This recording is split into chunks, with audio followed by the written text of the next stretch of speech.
quickly, man. I know you were talking about guys. First of all, good to see you, man. Good to see you, It's been a year. Yes, sir. You know what I mean? Wow, been too long. Right, yes, exactly.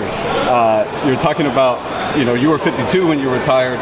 Pacquiao's going to be 42, and he's, you know, like kind of doing the Bernard Hopkins, taking a, you know, the biggest, baddest guy. There's a lot to say the biggest, baddest guy in the welterweight division. What do you think about that fight? Like he should, but here's Blair Cobbs. It's your boy Blair the Flair, the most exciting man in boxing. You damn right. Damn right. The great one. The great one. You guys can break it down. Blair, get into this too. Break down the both of you guys. Break down the Spence versus Manny. I know you've trained at Wild Card. You know, you're with Freddie. Break down the fight, guys. Go ahead, Blair, because I know you got the strategy. I'm trying to stay out of it, but I think that Manny Pacquiao has an incredible good chance to pull off an upset. The youth is going to be powerful. Spence is strong, but he throws everything he has in every single punch. That's a problem, because then eventually, if you're patient enough, you can see all those punches coming. Another problem with Errol Spence. I mean, I've been breaking this guy down. Like, I'll be ready to fight this dude anytime. He don't move his head. His whole defense is here. What happens when you have a guy that throws incredible punches going straight down the middle? I mean, that's the only thing he's not protecting. He has to do this in order to do that. You think Pacquiao can capitalize on that? I think Pacquiao just might be able to capitalize if he closed the distance fast enough to get around that big heavy jab that Errol throws. Yeah, I think he can land it. If he land that big shot, somebody can hit the deck. You know what I also not add on what his opinion was, but to add on further how this fight's, how Pacquiao rather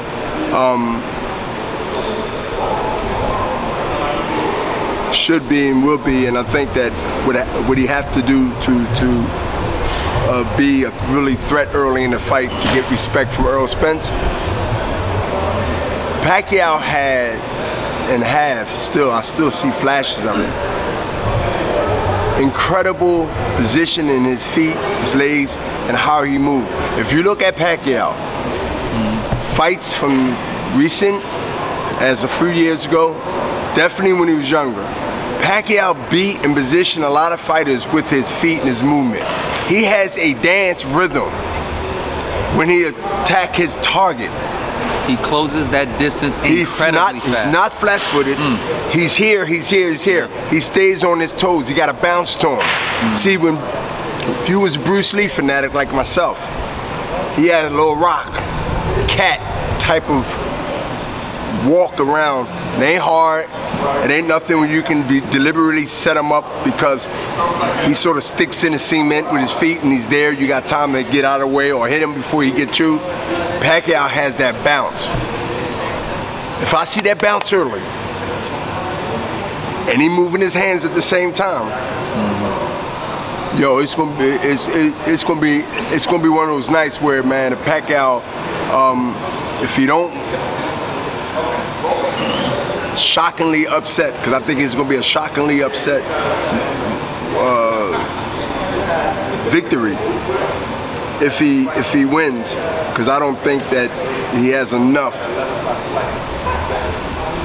to keep Spence honest. To keep Spence, I guess, guessing or waiting. I think that when Pacquiao has always been an energized fighter who energizes you to death, who actually outspeeds you with his feet, his hands, and his IQ, boom.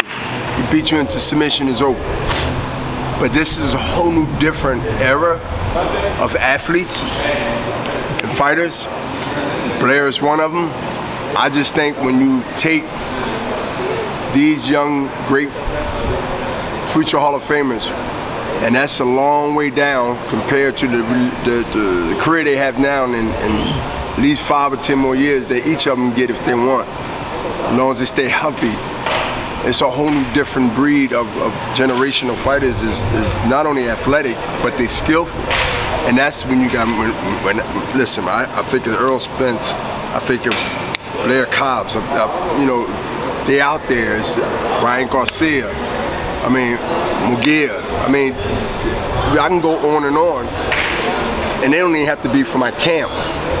I see a whole new different style, a whole new different mindset in this next generation. And Blair at the front top of that line. Let me ask you. Can I say something about I mean, I don't know if that was a good, good conversation. I think this fight, everything's gonna be based around the first 2 to 3 rounds.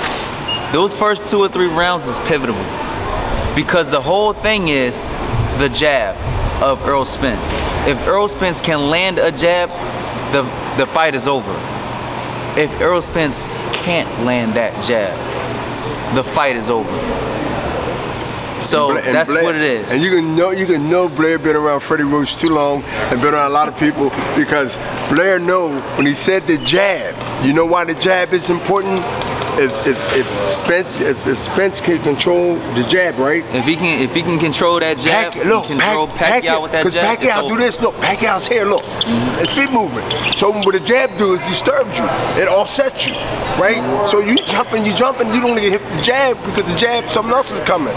So that jab, it messes up the rhythm for the fighter to go. It's only when the fighters don't jab and they wait for him to stop, that's when he hits you, boom, boom, and that's why Pacquiao's been great at that. Over 15 years, he's been great at that. Beat you with his legs first, into submission, and then he gets you. Let me ask you this then, is it better then to do what you said, or is it better for Spence to pressure him and make Manny move on his back foot? It's better for them to do what they love and what they've been successful with, and see who's better at it. Don't change anything. Don't run in there. Don't change anything. Don't run in there thinking that like you running down on Manny Pacquiao is gonna it ain't a bum rush. Beat him. No, this ain't old mob. Miguel Cotto tried that. Yeah, this ain't an old mob movie where the young guys coming to knock off the old guy and they get out of the way, get in the car. This is a whole new different thing. Yeah, I think that because Spence is the most active fighter at welterweight, and Manny throws a lot of punches. Correct. A lot of punches are going to be thrown between them, and Errol can't exchange with Manny because Manny, even though he's older, is still quicker, and he throws in 3s, 4s, and 5s. And listen, he's all right now. Fighters that been around as long as Manny is and seen every style and been in every hostile or pressure or any other fight. Look, the advantage mentally goes to Pacquiao. We all know, as far as the experience of it. That along with a burst of youthful energy that we seen in history in fights where guys we knew that was dangerous, but we didn't know he was gonna show up that good. This is that type of feeling when I hear about this fight. And this is like my 3rd really interview deep about it, is that this is how I feel about this fight. This ain't no, okay, he's coming to change the guard, boom, it's over. Nah, Pacquiao got pride, man. And he with a coach that you heard Manny said, Freddie Roach, I'm glad he's back home.